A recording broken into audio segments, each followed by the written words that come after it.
ನದಿಯಿಂದ ಹೋಗುತ್ತೆ. ಅದೀಗ ಬಂದ್.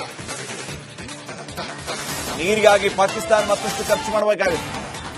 ಉಗ್ರ ದಾಳಿಯಿಂದ ಅಮರನಾಥ್ ಯಾತ್ರೆ ಮತ್ತೊಂದು ಕಡೆ ಭೀತಿ ಆರಂಭ ಆಗಿದೆ. ಸ್ಥಳೀಯ ಜನರು ಮುಖ್ಯ ರಸ್ತೆಯಲ್ಲಿ ಸುಳಿತಾ ಇಲ್ಲ. ಪಬ್ಲಿಕ್ ಕನ್ನಡ ಗ್ರೌಂಡ್ ರಿಪೋರ್ಟ್ ಅನ್ನ ಕೊಡ್ತಾ ಇದೆ. ಈಗೇನು ಈ ದಾಳಿ ನಡೀತು ಆ ಮಾರ್ಗದಿಂದಲೇ ಅಮರನಾಥ್ ಯಾತ್ರೆಗೆ ಹೋಗಬೇಕಾಗುತ್ತೆ. ಪಹಲ್ಗಾಮ್ ಮಾರ್ಗವಾಗಿ ಅಮರನಾಥ್ ಯಾತ್ರೆ ಹೋಗಬೇಕು. ಉಗ್ರ ದಾಳಿಯಿಂದ ಅಮರನಾಥ್ ಯಾತ್ರೆಗೂ ಕೂಡ ಆತಂಕ ಎದುರಾಗಿದೆ. ಅಮರನಾಥ್ ಯಾತ್ರೆ ಆರಂಭವಾಗುವ ಮಾರ್ಗ ಖಾಲಿ ಹೊಡಿತಾ ಇದೆ. ನನ್ನ ಕೊಲೀಗ್ ರಂಜಿತ್ ಅಲ್ಲಿಂದ ಒಂದು ಪ್ರತ್ಯಕ್ಷ ವರದಿಯನ್ನು ಕೊಟ್ಟಿದ್ದಾರೆ, ನೋಡ್ಕೊಂಬರೋಣ. ಅಮರನಾಥ ಯಾತ್ರೆಗೆ ಹೋಗಬೇಕು ಅಂತ ಹೇಳಿ ಎಷ್ಟೋ ದಿನಗಳಿಂದ ಅಥವಾ ಎಷ್ಟೋ ವರ್ಷಗಳಿಂದ ಲಕ್ಷಾಂತರ ಜನ ಕೋಟ್ಯಾಂತರ ಜನ ಕನಸನ್ನ ಕಂಡಿರ್ತಾರೆ. ಆದ್ರೆ ಆ ಅಮರನಾಥ ಯಾತ್ರೆಗೆ ಹೋಗುವಂತ ಯಾತ್ರಿಕರಿಗೆ ತೊಂದರೆ ಕೊಡೋದಕ್ಕೆ ಭಯೋತ್ಪಾದಕರು ಪ್ರತಿ ಬಾರಿಯೂ ಕೂಡ ಕಾದು ಕುಳಿತಿರ್ತಾರೆ. ಈ ಬಾರಿಯೂ ಕೂಡ ಜುಲೈ 3ನೇ ತಾರೀಕಿನಿಂದ ಒಟ್ಟು 38 ದಿನಗಳ ಕಾಲ ಆಗಸ್ಟ್ ತಿಂಗಳವರೆಗೂ ಕೂಡ ಅಮರನಾಥ ಯಾತ್ರೆ ನಡೆಯುತ್ತೆ. ಈಗಾಗಲೇ ಬುಕಿಂಗ್ಗಳೆಲ್ಲವೂ ಕೂಡ ಓಪನ್ ಆಗಿದ್ದಾವೆ. ನೋಡಿ, ಬೈಸ್ರನ್ ವ್ಯಾಲಿಯಲ್ಲಿ ಈ ಭಯೋತ್ಪಾದಕರ ದಾಳಿ ಇದು ಅಮರನಾಥ್ ಯಾತ್ರೆಗೆ ಬರುವಂತ ಯಾತ್ರಿಕರನ್ನ ಬೆದರಿಸುವಂತಹ ಪ್ರಯತ್ನ ಅನ್ನೋ ರೀತಿಯಲ್ಲಿ ಒಂದಿಷ್ಟು ಚರ್ಚೆಗಳೆಲ್ಲವೂ ಕೂಡ ಇದೆ. ಇದರ ಹೊರತಾಗಿ ಕೊಡಿ, ಅಮರನಾಥ ಯಾತ್ರೆಗೆ ಬರುವಂತ ಯಾತ್ರಿಕರು ಮೊದಲು ಬಂದು ತಲುಪುವುದು ಇದೇ ಜಾಗವನ್ನ. ಈ ಜಾಗಕ್ಕೆ ಬಂದು ಅಮರನಾಥ ಯಾತ್ರೆಗೆ ಇಲ್ಲಿಂದ ಹೊರಡ್ತಾರೆ. ಇಲ್ಲಿ ಕ್ಯೂ ಸಿಸ್ಟಮ್ ಇದೆ, ಲೇನ್ ಸಿಸ್ಟಮ್ ಇದೆ. ಈ ಲೇನ್ ನಲ್ಲಿ ಬಂದಿರುವಂತ ಯಾತ್ರಿಕರು ನಿಂತು ಇಲ್ಲಿಂದ ತಮ್ಮ ಪ್ರಯಾಣವನ್ನ ಬೆಳೆಸ್ತಾರೆ. ಎಷ್ಟೇ ಭಯೋತ್ಪಾದಕರ ಕರಿನೇರಳಿದ್ರು ಕೂಡ ಸೇನೆಯ ಬಿಗಿ ಬಂದೋಬಸ್ತ್ನೊಂದಿಗೆ ಅಮರನಾಥ ಯಾತ್ರೆಗೆ ಹೋಗುವಂತ ಯಾತ್ರಿಕರನ್ನ ಕರೆದುಕೊಂಡು ಹೋಗ್ತಾರೆ. ಆ ಮೂಲಕ ಅವರಿಗೆ ಯಾತ್ರೆಯನ್ನ ತೋರಿಸ್ತಾರೆ. ಅಮರನಾಥ ಯಾತ್ರೆ ಇದೆಯಲ್ಲ, ಇದೊಂದು ಜೀವನದಲ್ಲಿ ಒಮ್ಮೆಯಾದರೂ ಕೂಡ ಮಾಡಲೇಬೇಕು ಅಂತ ಹೇಳಿ ಅಥವಾ ಪಾವನ ಆಗುತ್ತೆ ಜೀವನ ಅಂತ ಹೇಳಿ ಅಂದುಕೊಂಡಂತ ಲಕ್ಷಾಂತರ ಜನ ಯಾತ್ರಿಕರು ಅಮರನಾಥ ಯಾತ್ರೆಗೆ ಹೋಗುವಂತ ಮಾರ್ಗ ಇದಾವೆ. ಇದೇ ಇಲ್ಲಿಂದ ಅಮರನಾಥ ಯಾತ್ರೆ ಆರಂಭ ಆಗುವುದು.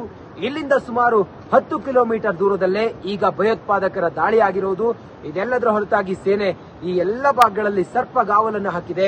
ಜಮ್ಮು ಕಾಶ್ಮೀರದ ಪೊಲೀಸರ ಜೊತೆಗೆ ಸೇನಾ ಸಿಬ್ಬಂದಿ ಸಂಪೂರ್ಣವಾಗಿ ಎಲ್ಲಾ ಕಡೆಗಳಲ್ಲೂ ಕೂಡ ನಾಕಾಬಂದಿಯನ್ನು ಹಾಕಿ ಯಾವ ಒಬ್ಬ ಭಯೋತ್ಪಾದಕನು ಕೂಡ ಮಿಸುಕಾಡದ ರೀತಿಯಲ್ಲಿ ಆತನನ್ನ ಹೊಸುಕಿ ಹಾಕುವಂತ ಪ್ರಯತ್ನವನ್ನ ಈ ಹಂತದವರೆಗೂ ಕೂಡ ನಡೀತಾ ಇದೆ. ಒಟ್ಟಾರೆ ರಿಪಬ್ಲಿಕ್ ಕನ್ನಡ ಜಮ್ಮು ಕಾಶ್ಮೀರದ ಈ ದುರ್ಗಮವಾದಂತಹ ಹಾದಿಯಲ್ಲಿ, ಭಯೋತ್ಪಾದಕರ ಕರಿಯರಳಿರುವಂತಹ ಈ ಹಾದಿಯಲ್ಲಿ ರಿಪಬ್ಲಿಕ್ ಕನ್ನಡ ಕನ್ನಡಿಗರಿಗೆ ಸಂಪೂರ್ಣವಾದಂತಹ ಮಾಹಿತಿಯನ್ನ ಗ್ರೌಂಡ್ ನಲ್ಲಿದ್ದು ತಿಳಿಸುವಂತಹ ಪ್ರಯತ್ನವನ್ನ ಮಾಡ್ತಾ ಇದೆ. ಜಮ್ಮು ಕಾಶ್ಮೀರದಿಂದ ನಾನು ರಂಜಿತ್ ಶಿರಿಯಾರ್, ರಿಪಬ್ಲಿಕ್ ಕನ್ನಡಕ್ಕಾಗಿ. ಸಿಂಧೂ ನದಿಯಿಂದ ಹೋಗುತ್ತೆ. ಅದೀಗ ಬಂದ್. ನೀರಿಗಾಗಿ ಪಾಕಿಸ್ತಾನ ಮತ್ತಷ್ಟು ಖರ್ಚು ಮಾಡಬೇಕಾಗುತ್ತೆ. ಉಗ್ರ ದಾಳಿಯಿಂದ ಅಮರನಾಥ್ ಯಾತ್ರೆ ಮತ್ತೊಂದು ಕಡೆ ಭೀತಿ ಆರಂಭ ಆಗಿದೆ. ಸ್ಥಳೀಯ ಜನರು ಮುಖ್ಯ ರಸ್ತೆಯಲ್ಲಿ ಸುಳಿತಾ ಇಲ್ಲ. ಪಬ್ಲಿಕ್ ಕನ್ನಡ ಗ್ರೌಂಡ್ ರಿಪೋರ್ಟ್ ಅನ್ನ ಕೊಡ್ತಾ ಇದೆ. ಈಗೇನು ಈ ದಾಳಿ ನಡೀತು ಆ ಮಾರ್ಗದಿಂದಲೇ ಅಮರನಾಥ್ ಯಾತ್ರೆಗೆ ಹೋಗಬೇಕಾಗುತ್ತೆ. ಪಹಲ್ಗಾಮ್ ಮಾರ್ಗವಾಗಿ ಅಮರನಾಥ್ ಯಾತ್ರೆ ಹೋಗಬೇಕು. ಉಗ್ರ ದಾಳಿಯಿಂದ ಅಮರನಾಥ್ ಯಾತ್ರೆಗೂ ಕೂಡ ಆತಂಕ ಎದುರಾಗಿದೆ. ಅಮರನಾಥ್ ಯಾತ್ರೆ ಆರಂಭವಾಗುವ ಮಾರ್ಗ ಖಾಲಿ ಹೊಡಿತಾ ಇದೆ. ನನ್ನ ಕೊಲೀಗ್ ರಂಜಿತ್ ಅಲ್ಲಿಂದ ಒಂದು ಪ್ರತ್ಯಕ್ಷ ವರದಿಯನ್ನು ಕೊಟ್ಟಿದ್ದಾರೆ, ನೋಡ್ಕೊಂಬರೋಣ. ಅಮರನಾಥ ಯಾತ್ರೆಗೆ ಹೋಗಬೇಕು ಅಂತ ಹೇಳಿ ಎಷ್ಟೋ ದಿನಗಳಿಂದ ಅಥವಾ ಎಷ್ಟೋ ವರ್ಷಗಳಿಂದ ಲಕ್ಷಾಂತರ ಜನ ಕೋಟ್ಯಾಂತರ ಜನ ಕನಸನ್ನ ಕಂಡಿರ್ತಾರೆ. ಆದ್ರೆ ಆ ಅಮರನಾಥ ಯಾತ್ರೆಗೆ ಹೋಗುವಂತ ಯಾತ್ರಿಕರಿಗೆ ತೊಂದರೆ ಕೊಡೋದಕ್ಕೆ ಭಯೋತ್ಪಾದಕರು ಪ್ರತಿ ಬಾರಿಯೂ ಕೂಡ ಕಾದು ಕುಳಿತಿರ್ತಾರೆ. ಈ ಬಾರಿಯೂ ಕೂಡ ಜುಲೈ 3ನೇ ತಾರೀಕಿನಿಂದ ಒಟ್ಟು 38 ದಿನಗಳ ಕಾಲ ಆಗಸ್ಟ್ ತಿಂಗಳವರೆಗೂ ಕೂಡ ಅಮರನಾಥ ಯಾತ್ರೆ ನಡೆಯುತ್ತೆ. ಈಗಾಗಲೇ ಬುಕಿಂಗ್ಗಳೆಲ್ಲವೂ ಕೂಡ ಓಪನ್ ಆಗಿದ್ದಾವೆ. ನೋಡಿ, ಬೈಸ್ರನ್ ವ್ಯಾಲಿಯಲ್ಲಿ ಈ ಭಯೋತ್ಪಾದಕರ ದಾಳಿ ಇದು ಅಮರನಾಥ್ ಯಾತ್ರೆಗೆ ಬರುವಂತ ಯಾತ್ರಿಕರನ್ನ ಬೆದರಿಸುವಂತಹ ಪ್ರಯತ್ನ ಅನ್ನೋ ರೀತಿಯಲ್ಲಿ ಒಂದಿಷ್ಟು ಚರ್ಚೆಗಳೆಲ್ಲವೂ ಕೂಡ ಇದೆ. ಇದರ ಹೊರತಾಗಿ ಕೊಡಿ, ಅಮರನಾಥ ಯಾತ್ರೆಗೆ ಬರುವಂತ ಯಾತ್ರಿಕರು ಮೊದಲು ಬಂದು ತಲುಪುವುದು ಇದೇ ಜಾಗವನ್ನ. ಈ ಜಾಗಕ್ಕೆ ಬಂದು ಅಮರನಾಥ ಯಾತ್ರೆಗೆ ಇಲ್ಲಿಂದ ಹೊರಡ್ತಾರೆ. ಇಲ್ಲಿ ಕ್ಯೂ ಸಿಸ್ಟಮ್ ಇದೆ, ಲೇನ್ ಸಿಸ್ಟಮ್ ಇದೆ. ಈ ಲೇನ್ ನಲ್ಲಿ ಬಂದಿರುವಂತ ಯಾತ್ರಿಕರು ನಿಂತು ಇಲ್ಲಿಂದ ತಮ್ಮ ಪ್ರಯಾಣವನ್ನ ಬೆಳೆಸ್ತಾರೆ. ಎಷ್ಟೇ ಭಯೋತ್ಪಾದಕರ ಕರಿನೇರಳಿದ್ರು ಕೂಡ ಸೇನೆಯ ಬಿಗಿ ಬಂದೋಬಸ್ತ್ನೊಂದಿಗೆ ಅಮರನಾಥ ಯಾತ್ರೆಗೆ ಹೋಗುವಂತ ಯಾತ್ರಿಕರನ್ನ ಕರೆದುಕೊಂಡು ಹೋಗ್ತಾರೆ. ಆ ಮೂಲಕ ಅವರಿಗೆ ಯಾತ್ರೆಯನ್ನ ತೋರಿಸ್ತಾರೆ.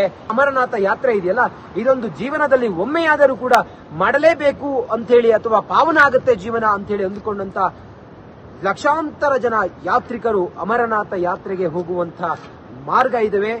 ಇದೇ ಇಲ್ಲಿಂದ ಅಮರನಾಥ ಯಾತ್ರೆ ಆರಂಭ ಆಗುವುದು. ಇಲ್ಲಿಂದ ಸುಮಾರು 10 ಕಿಲೋಮೀಟರ್ ದೂರದಲ್ಲೇ ಈಗ ಭಯೋತ್ಪಾದಕರ ದಾಳಿಯಾಗಿರುವುದು. ಇದೆಲ್ಲದರ ಹೊರತಾಗಿ ಸೇನೆ ಈ ಎಲ್ಲ ಭಾಗಗಳಲ್ಲಿ ಸರ್ಪಗಾವಲನ್ನು ಹಾಕಿದೆ. ಜಮ್ಮು ಕಾಶ್ಮೀರದ ಪೊಲೀಸರ ಜೊತೆಗೆ ಸೇನಾ ಸಿಬ್ಬಂದಿ ಸಂಪೂರ್ಣವಾಗಿ ಎಲ್ಲಾ ಕಡೆಗಳಲ್ಲೂ ಕೂಡ ನಾಕಾಬಂದಿಯನ್ನು ಹಾಕಿ ಯಾವ ಒಬ್ಬ ಭಯೋತ್ಪಾದಕನು ಕೂಡ ಮಿಸುಕಾಡದ ರೀತಿಯಲ್ಲಿ ಆತನನ್ನ ಹೊಸಕಿ ಹಾಕುವಂತ ಪ್ರಯತ್ನವನ್ನ ಈ ಹಂತದವರೆಗೂ ಕೂಡ ನಡೀತಾ ಇದೆ. ಒಟ್ಟಾರೆ ರಿಪಬ್ಲಿಕ್ ಕನ್ನಡ ಜಮ್ಮು ಕಾಶ್ಮೀರದ ಈ ದುರ್ಗಮವಾದಂತಹ ಹಾದಿಯಲ್ಲಿ ಭಯೋತ್ಪಾದಕರ ಕರಿಯರಲಿರುವಂತಹ ಈ ಹಾದಿಯಲ್ಲಿ ರಿಪಬ್ಲಿಕ್ ಕನ್ನಡ ಕನ್ನಡಿಗರಿಗೆ ಸಂಪೂರ್ಣವಾದಂತಹ ಮಾಹಿತಿಯನ್ನ ಗ್ರೌಂಡ್ ನಲ್ಲಿದ್ದು ತಿಳಿಸುವಂತಹ ಪ್ರಯತ್ನವನ್ನ ಮಾಡ್ತಾ ಇದೆ. ಜಮ್ಮು ಕಾಶ್ಮೀರದಿಂದ ನಾನು ರಂಜಿತ್ ಶಿರಿಯಾರ್, ರಿಪಬ್ಲಿಕ್ ಕನ್ನಡಕ್ಕಾಗಿ. ಸಿಂಧೂ ನದಿಯಿಂದ ಹೋಗುತ್ತೆ, ಅದೀಗ ಬಂದ್. ನೀರಿಗಾಗಿ ಪಾಕಿಸ್ತಾನ ಮತ್ತಷ್ಟು ಖರ್ಚು ಮಾಡಬೇಕಾಗುತ್ತೆ. ಉಗ್ರ ದಾಳಿಯಿಂದ ಅಮರನಾಥ್ ಯಾತ್ರೆ ಮತ್ತೊಂದು ಕಡೆ ಭೀತಿ ಆರಂಭ ಆಗಿದೆ. ಸ್ಥಳೀಯ ಜನರು ಮುಖ್ಯ ರಸ್ತೆಯಲ್ಲಿ ಸುಳಿತಾ ಇಲ್ಲ. ರಿಪಬ್ಲಿಕ್ ಕನ್ನಡ ಗ್ರೌಂಡ್ ರಿಪೋರ್ಟ್ ಅನ್ನ ಕೊಡ್ತಾ ಇದೆ. ಈಗೇನು ಈ ದಾಳಿ ನಡೀತು ಆ ಮಾರ್ಗದಿಂದಲೇ ಅಮರನಾಥ್ ಯಾತ್ರೆಗೆ ಹೋಗಬೇಕಾಗುತ್ತೆ. ಪಹಲ್ಗಾಮ್ ಮಾರ್ಗವಾಗಿ ಅಮರನಾಥ್ ಯಾತ್ರೆ ಹೋಗಬೇಕು. ಉಗ್ರರ ದಾಳಿಯಿಂದ ಅಮರನಾಥ್ ಯಾತ್ರೆಗೂ ಕೂಡ ಆತಂಕ ಎದುರಾಗಿದೆ. ಅಮರನಾಥ್ ಯಾತ್ರೆ ಆರಂಭವಾಗುವ ಮಾರ್ಗ ಖಾಲಿ ಹೊಡಿತಾ ಇದೆ. ನನ್ನ ಕೊಲೀಗ್ ರಂಜಿತ್ ಅಲ್ಲಿಂದ ಒಂದು ಪ್ರತ್ಯಕ್ಷ ವರದಿಯನ್ನು ಕೊಟ್ಟಿದ್ದಾರೆ, ನೋಡ್ಕೊಂಬರೋಣ. ಕೂಡ ಅಮರನಾಥ ಯಾತ್ರೆಗೆ ಹೋಗಬೇಕು ಅಂತ ಹೇಳಿ ಎಷ್ಟೋ ದಿನಗಳಿಂದ ಅಥವಾ ಎಷ್ಟೋ ವರ್ಷಗಳಿಂದ ಲಕ್ಷಾಂತರ ಜನ, ಕೋಟ್ಯಾಂತರ ಜನ ಕನಸನ್ನ ಕಂಡಿರ್ತಾರೆ. ಆದ್ರೆ ಆ ಅಮರನಾಥ ಯಾತ್ರೆಗೆ ಹೋಗುವಂತ ಯಾತ್ರಿಕರಿಗೆ ತೊಂದರೆ ಕೊಡುವುದಕ್ಕೆ ಭಯೋತ್ಪಾದಕರು ಪ್ರತಿ ಬಾರಿಯೂ ಕೂಡ ಕಾದು ಕುಳಿತಿರ್ತಾರೆ. ಈ ಬಾರಿಯೂ ಕೂಡ ಜುಲೈ 3ನೇ ತಾರೀಕಿನಿಂದ ಒಟ್ಟು 38 ದಿನಗಳ ಕಾಲ ಆಗಸ್ಟ್ ತಿಂಗಳವರೆಗೂ ಕೂಡ ಅಮರನಾಥ ಯಾತ್ರೆ ನಡೆಯುತ್ತೆ. ಈಗಾಗಲೇ ಬುಕಿಂಗ್ಗಳೆಲ್ಲವೂ ಕೂಡ ಓಪನ್ ಆಗಿದ್ದಾವೆ. ನೋಡಿ, ಬೈಸ್ರನ್ ವ್ಯಾಲಿಯಲ್ಲಿ ಈ ಭಯೋತ್ಪಾದಕರ ದಾಳಿ ಇದು ಅಮರನಾಥ್ ಯಾತ್ರೆಗೆ ಬರುವಂತ ಯಾತ್ರಿಕರನ್ನ ಬೆದರಿಸುವಂತಹ ಪ್ರಯತ್ನ ಅನ್ನೋ ರೀತಿಯಲ್ಲಿ ಒಂದಿಷ್ಟು ಚರ್ಚೆಗಳೆಲ್ಲವೂ ಕೂಡ ಇದೆ. ಇದರ ಹೊರತಾಗಿ ಕೊಡಿ, ಅಮರನಾಥ ಯಾತ್ರೆಗೆ ಬರುವಂತ ಯಾತ್ರಿಕರು ಮೊದಲು ಬಂದು ತಲುಪುವುದು ಇದೇ ಜಾಗವನ್ನ. ಈ ಜಾಗಕ್ಕೆ ಬಂದು ಅಮರನಾಥ ಯಾತ್ರೆಗೆ ಇಲ್ಲಿಂದ ಹೊರಡ್ತಾರೆ. ಇಲ್ಲಿ ಕ್ಯೂ ಸಿಸ್ಟಮ್ ಇದೆ, ಲೇನ್ ಸಿಸ್ಟಮ್ ಇದೆ. ಈ ಲೇನ್ ನಲ್ಲಿ ಬಂದಿರುವಂತ ಯಾತ್ರಿಕರು ನಿಂತು ಇಲ್ಲಿಂದ ತಮ್ಮ ಪ್ರಯಾಣವನ್ನ ಬೆಳೆಸ್ತಾರೆ. ಎಷ್ಟೇ ಭಯೋತ್ಪಾದಕರ ಕರಿನೇರಳಿದ್ರು ಕೂಡ ಸೇನೆಯ ಬಿಗಿ ಬಂದೋಬಸ್ತ್ನೊಂದಿಗೆ ಅಮರನಾಥ ಯಾತ್ರೆಗೆ ಹೋಗುವಂತ ಯಾತ್ರಿಕರನ್ನ ಕರೆದುಕೊಂಡು ಹೋಗ್ತಾರೆ. ಆ ಮೂಲಕ ಅವರಿಗೆ ಯಾತ್ರೆಯನ್ನ ತೋರಿಸ್ತಾರೆ.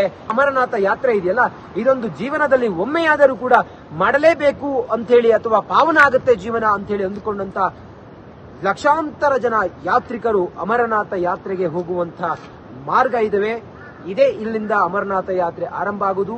ಇಲ್ಲಿಂದ ಸುಮಾರು 10 ಕಿಲೋಮೀಟರ್ ದೂರದಲ್ಲೇ ಈಗ ಭಯೋತ್ಪಾದಕರ ದಾಳಿಯಾಗಿರುವುದು. ಇದೆಲ್ಲದರ ಹೊರತಾಗಿ ಸೇನೆ ಈ ಎಲ್ಲ ಭಾಗಗಳಲ್ಲಿ ಸರ್ಪಗಾವಲನ್ನು ಹಾಕಿದೆ.